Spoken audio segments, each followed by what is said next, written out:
RT did something that I don't think I've seen almost at all on TV in the U.S. They got the other side of the pain pill epidemic that you haven't heard about. So let's watch and then we'll discuss. Bill Tackett, who has been prescribed opioids long-term for his condition. So, Bill, you were diagnosed with degenerative disc disease in your 20s. You're now in your 40s and have had to have surgery after a disc ruptured a few years back and another one in 2013. So now lawmakers are trying to limit opioid prescriptions so people won't become addicted, which is a good thing.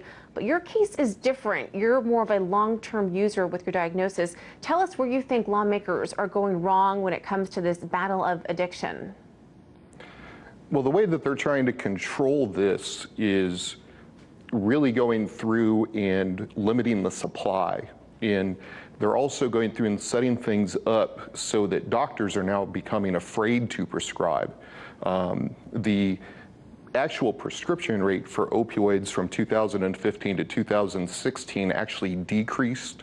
The DEA had actually reduced the amount of opioids that drug manufacturers could produce by 25% for 2016 and 17, and now they're talking about cutting it another 25% for 2018.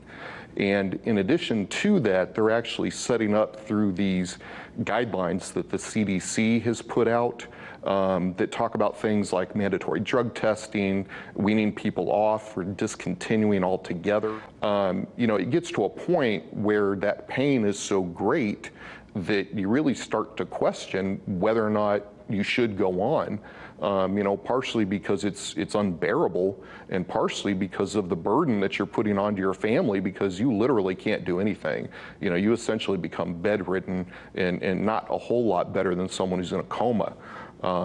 Going through this process, though, as I hear more and more really attacks in the war on opioids, which really is punishing the patients. You know, I discovered in a recent survey that 78% of chronic pain patients in a survey that was done earlier this year with over 3,000 respondents, 78% of them said that the suicide rate's going to go up, and 42% of them had said that they had personally contemplated it.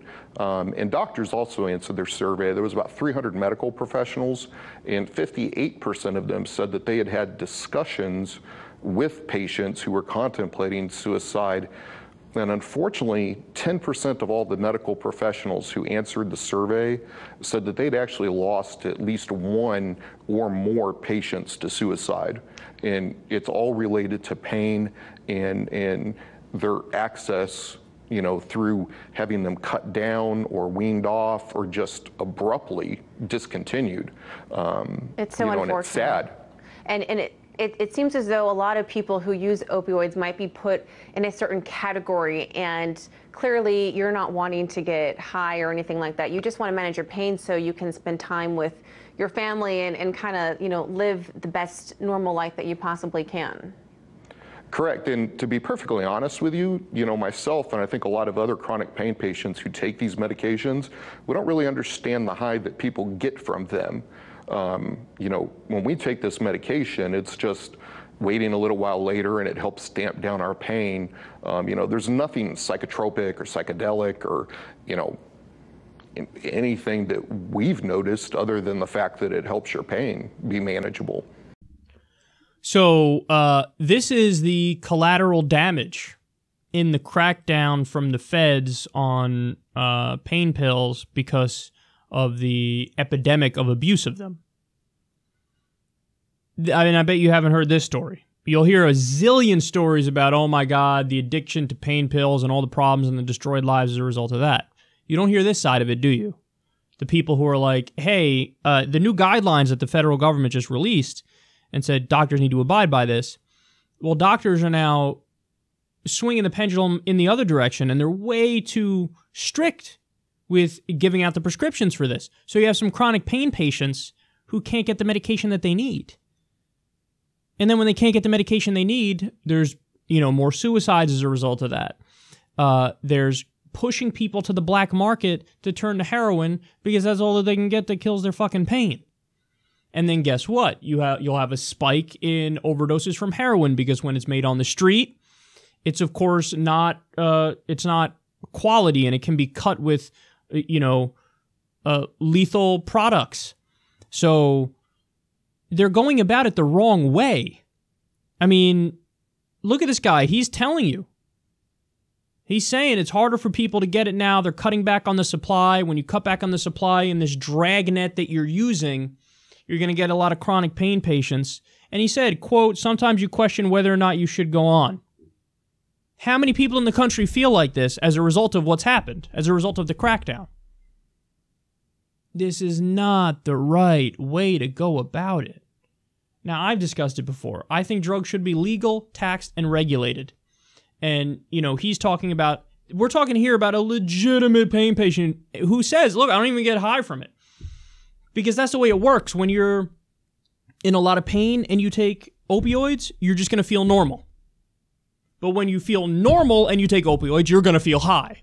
Like, that's the way it works.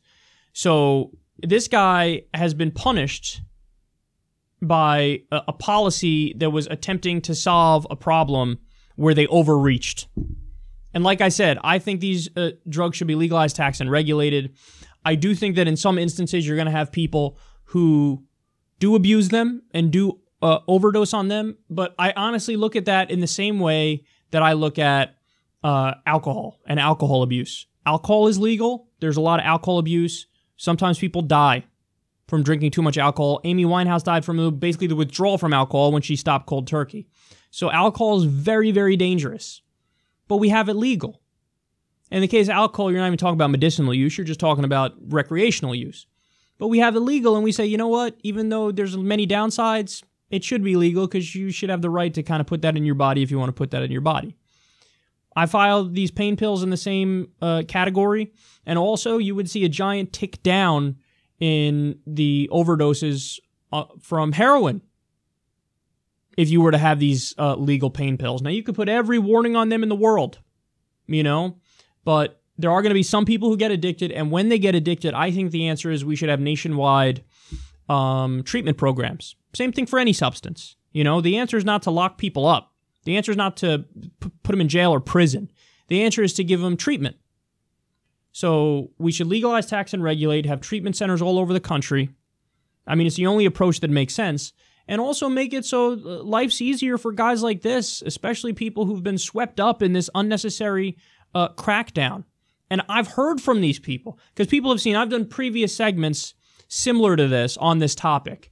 And I've had people contact me and say, thank you, man, for speaking out, because nobody talks about us.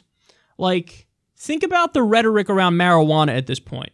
Now the rhetoric on marijuana has flipped, and everybody goes, okay, enough with the hysteria and the madness, and like, okay, people want to smoke it, they should be able to smoke it. Furthermore, there's a lot of people who use it for genuine medicinal reasons, and come on, government, get the fuck off of people's back, stop taking away their freedom. But the rhetoric on the pain pills is the exact opposite. The hysteria is, cranked up to 11, and people are saying, oh my God, so many people dying, so many people overdosing. Don't even have a conversation about the people who will tell you that the pain pills saved their lives and stopped their pain. Don't talk to them. Let them get swept up in the crackdown and in the dragnet as collateral damage, and then let's act like they don't exist and there's only downsides to the pain pills. That's just not true. And now you're finally getting the story of somebody who's directly affected by this, who's a pain pill patient, who's saying, whoa, you're going about this the wrong way, and you're making victims out of people like me, and there are many people who are going to commit suicide as a result of this, and many people who you're unnecessarily hurting. So this is the pain pill epidemic you won't hear about. And by the way, the world over, there's also a pain pill epidemic. It's not the abuse of them. It's not having them. There's many countries where they don't have enough of them, and people are laying in a bed with stage 4 cancer in pain, moaning all day long, and they can't even numb their pain. So this is the side of the story you won't hear, and that's why Secular Talk is here. We're here to hopefully give you all the context and all the perspective, and then you can make your own decision about what you think makes the most sense.